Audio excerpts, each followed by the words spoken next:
If you cannot pinpoint and accurately track how much money you're making them, you may charge them more, which they may get pissed about, or in most cases you may charge way less than you should be charging.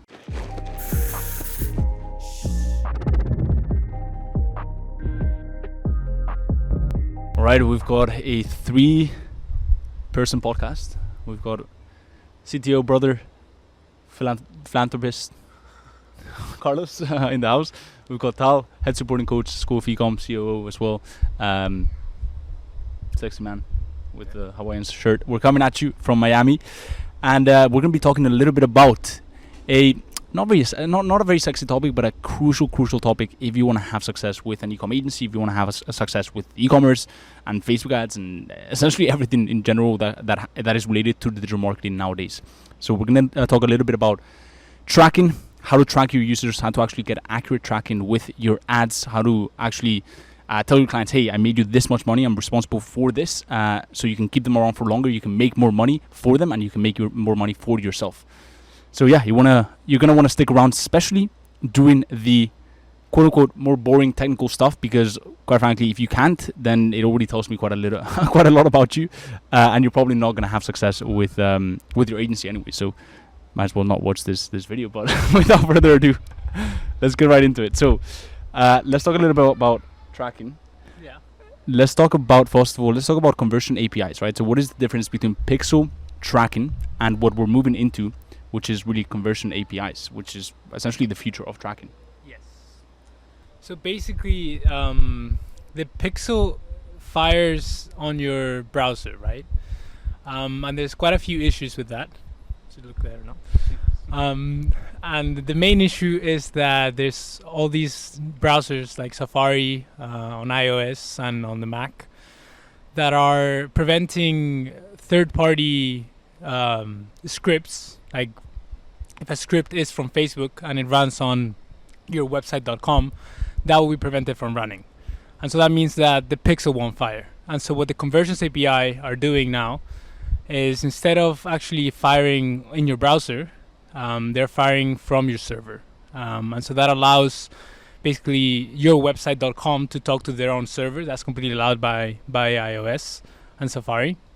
And then from the server, you can really do anything. You can send whatever information you want to Facebook. And then if it happens that the pixel fires and the Conversions API fire, Facebook will then decouple that data and then not repeat it, which is quite important because you don't want to duplicate purchases or events, because then you're going to tell your ads that they're too successful when they're not. So you want to keep it realistic. Yeah, so bottom line is get those conversion APIs set up. You can do that on the Facebook Ads Manager. Where exactly? Yeah, so and then apart from the Conversion API, first the key thing is to verify your domain. And what that does is that basically, instead of running from the third like a third-party script, it runs from your own domain. And then Facebook has given you tools to then track very specific events. I think you only get 7 or 8, right? And then those events will be really looked after by Facebook. So you can do that on the Facebook platform. But I would say if you can go more in depth and then set up the server stuff, which will require more, I guess, time, because if you're running a shop from Shopify, for example, you don't really get access to the server, right? It's something more of like when you have perhaps a bigger store, like a bigger online store, and you have a dedicated team with a server, and your website is also perhaps run by a team of devs. But I'm pretty sure you can get a dev for cheap to run that and to make that. So, all right, cool. So conversion APIs, that's covered. Get those set up. Much better, much more accurate than pixel tracking, because we've been talking to. I mean, we speak to Facebook reps on a weekly basis, given the fact that we manage not only external clients but also our own e-com brands, and we spend quite a bit of money on that. And one of the things that they're constantly telling us is, things are moving towards conversion API tracking, towards server tracking, right? So, which is great because we own that data. right? Like we own the server, and it's not a third-party browser tracking. So it's actually a great move. Hopefully, you guys are following along. The next thing that I'm gonna let Tal talk about is your method as well of doing it. I know it has a few flaws, and there's some people in the comments that are gonna fucking complain and all this shit, but it works, right? It works 99% of cases. It works, and it's worked great for your clients. So let's talk about that. Yeah, so when you're unable, it essentially does the same thing the conversion API Carlos was talking about does. But if you're unable to use the conversion API, there's another tool you can use called offline event sets. There's a lot of technical stuff we could talk about here. But bottom line, let's put a little pin on the screen, because you did a training on this. It was a great training. A lot of people found value in it. Hopefully we'll remember.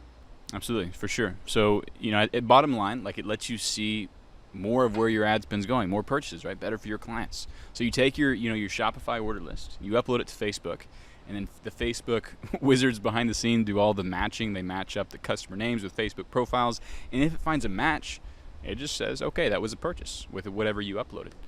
So it is a way of kind of getting a more clear idea of which ads are performing well, which is going to lead to better performing ads for your clients, better funnels, better results, and at the end of the day, if you're charging an ad profit percentage, more money for your agency.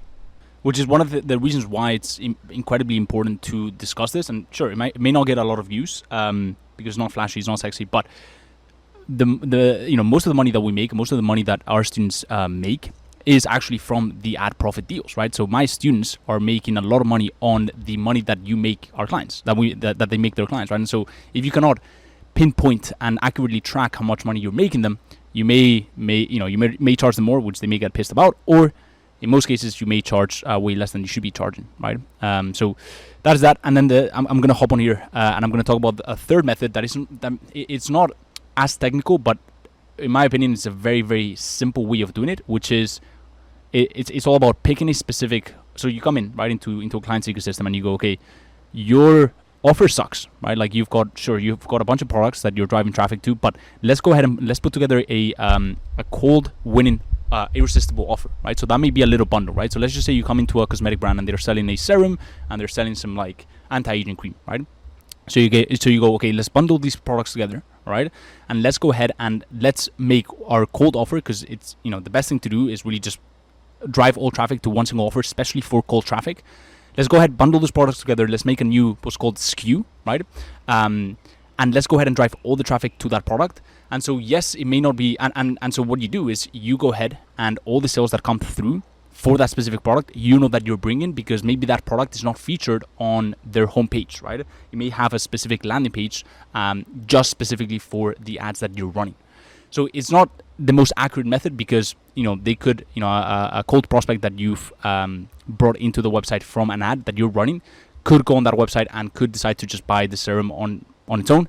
And so it's not the most accurate, but it is a really accurate way of measuring, at least the SKU, right? Because all the sales that you're bringing in for that specific product they're all your sales. So that is the third method. I think have we left any? I got a 3.5. Like if you are working with a client and they have a product that maybe is an impulse buy, it's exactly what you do. You make a new SKU, you make a new landing page, and then you make it non-indexable, non-searchable. It's the only way to get to it through the ad. Again, it works best when it's a lower ticket item, impulse buy, because the customer journey can be complicated at times. But yeah, that's another way to really get a clear. So you can even duplicate an existing winning product, right? You don't have to make a new offer or new product or bundle things together. Like you just duplicate the landing page. You only drive traffic to that specific landing page you've created, or you duplicate it and boom, right? And a duplicate SKU. Final words, Carlos? Any softwares, anything that you wanna, any quick hacks for the people that have stayed till the end? Not really quick, but I guess what I want to talk about is that when you are talking to your own server, right, that opens up a lot of I think opportunities, right? Because then you can really tell whatever happens on your website, and you can talk to the server, and then the server can send that information to wherever, right? So literally any picture that loads, any section that the user gets to, anything that the user does on your website, you can track that, right? And you don't have to send this anywhere, which means that it becomes very accurate. And so you can build up a profile of every visit to your website, and then there's ways to make those visits attributed to profiles by fingerprinting their browser. For example, there's a software called fingerprint.js, which takes care of taking all the information that the browser gives you and really make like generating a unique ID for that browser, let's say. So you can really attribute any session to a unique ID, and then if you happen to have like an offer where they sign up through their email or their name, then you can attribute that unique ID to a name and an email, which is pretty powerful. And then what ends up happening is basically you have a name and an email, and then everything they've done on your website, and including where they've come from, right? If they click through an ad, right, a specific ad, you can have a specific link with an property that says, your link, and then ad number 1, right? And so when that user hits that link, you know exactly what ad they came from. And so the attribution becomes much easier. And then you can also A/B test, right? You can test what creatives work best on your website or perhaps in the ad as well. You can maybe test out different tools such as like a proof method, where you have like a banner and telling you like who's purchased and like the many purchases that have happened in the last day perhaps. And so things like that, right? So it becomes more scientific. The approach is much more scientific, and you can really measure exactly how the different approaches are affecting the sales and the behavior of the users in the website. So yeah. Good shit. I think we dropped a lot of value, and as you guys can see, one of the things that set us apart is the fact that we actually are in the trenches. We're actually growing e-com brands for other clients. We're growing our own e-com brands, and so we know a thing or two, right, about tracking, about Facebook ads, about media buying, and there's a little tiny snippet of what we discuss with our mentees on one-to-one calls. We guide them through the process of getting results for their clients, of correct tracking methods. Yeah, it's not this, we talk about the sexy stuff, the flashy stuff as well, about signing clients and all that stuff, right? But it is absolutely vital that we equip our students with the right tools to get incredible results for their clients and really get them to stay for a very long time. So if you are interested in scientific mentorship, right, methods that actually work, people that actually are in the trenches doing the thing that they actually teach, then go ahead, and there's going to be a link in the description to apply for the mentorship. We're pretty selective with the people that we let in, so you can go ahead and book in a call with the team. And with that being said, we will see you on the next one. Let's go team. SOE.